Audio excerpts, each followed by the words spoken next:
जय भगवान वाल्मीकि जी। जय भीम।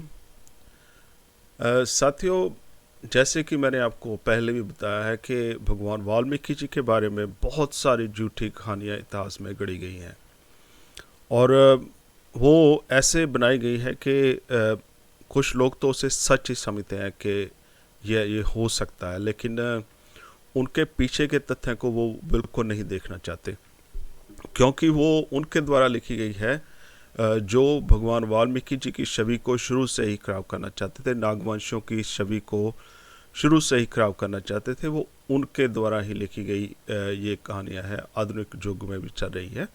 तो जिसका हम मुंह तोड़ जवाब देते हैं और जहाँ भी हम ऐसी कहानियाँ देखते हैं तो हम उनको उनके पूरे तथ्य के साथ उनके सामने रखते हैं। एक कहानी आई थी मेरे सामने, भाई गुरदास जी की लिखी हुई थी और उन्होंने बहुत कुछ लिखा था। वो जंगल में फिर उसे और भगवान वाल्मीकि जी को ऋषि मिले तो उन्होंने राम का कहा, उसे उल्टा नाम जपे, लेकिन ये सब झूठ है। राम का उल्टा नाम जपने से मार होता है, मरा नहीं होता। तो ये बहुत बड़ी बात है। और उस वक्त जो जो भाषा थी वो बिल्कुल अलग थी। उसके भी हम तथ्य को फिर किसी दिन छुएंगे, लेकिन आज मैं सिर्फ भाई गुरदास जी की उसी टिप्पणी को कर रहा हूँ दोबारा, जो पंचम पातशाह जी ने लिखी थी। उसके द्वारा उसको कैसे झूठा किया जा सकता है, भाई गुरदास जी की टिप्पणी को। पंचम पातशाह जी ने लिखा है कि वाल्मीकि होया साध के संग, तरु को मिलया हरि निसंग।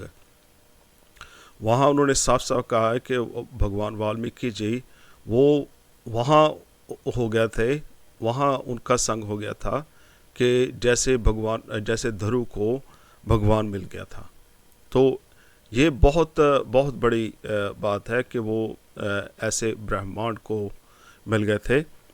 अब सातवीं अष्टपदी जिसमें गुरुजी ने साध की साफ साफ बढ़ाई की है, उन्हें कहा साध कि महिमा वेद न जाने, जेता सुने तेता बख्याणे। साध की उपमा तह गुण ते दूर, साध की उपमा रही भरपूर। साध की शोभा का नाही अंत, साध की शोभा सदा बेअंत। साध की शोभा ऊंच ते ऊंची, साध की शोभा मूछ ते मूची। साध की शोभा साथ बन आई, नानक साध प्रभु भेद न पाई। तो उन्होंने कहा है कि साध की जो इसमें बढ़ाई की है कि वो तो वेद भी नहीं उनको लिख सकते।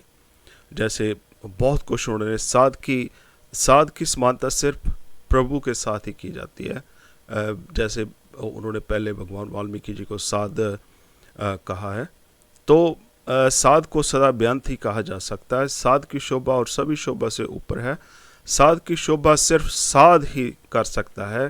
हे नानक, साध और प्रभु में कोई भी अंतर नहीं होता, यानी साध ही प्रभु है और प्रभु ही साध है। तो इससे साफ पता चलता है कि जो भाई गुरदास जी ने लिखी थी उसके जो पंच पातशाह जी ने वहाँ लिखा था। इसीलिए गुरु गोविंद सिंह ने भाई गुरदास की जो बारें थी वो गुरु ग्रंथ साहब में शामिल नहीं होने दी थी, क्योंकि उनमें बहुत ज़्यादा मनुवाद भी झलकता था। तो इसलिए भाई गुरदास की एक अलग ही बारें, उनकी एक अलग ही पुस्तक है। भगवान वाल्मीकि जी अपने समय के महान विद्वान थे।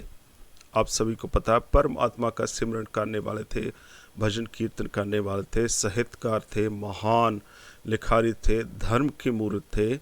उनके समय को अभी आप देखें तो उनके समय में वो कोई ऐसा महान व्यक्ति नहीं था कि जो इतिहास को लिख सकता था या इतिहास का जानकार था। आज भी रामायण जुगों जुगों से जैसे आज भी उसी तरह चल रही है।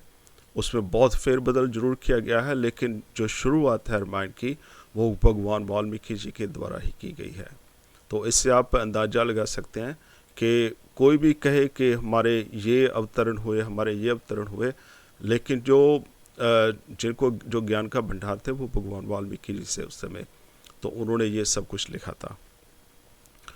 तो आप इस बात से पूरे समझ गए होंगे कि कैसे भगवान वाल्मीकि जी को हर तरह से झूठा करने की कोशिश की गई है। तो आगे मैं ज़रूर फिर कुछ ना कुछ लिखूँगा तो इसी के साथ ही जय भगवान वाल्मीकि जी, जय भीम।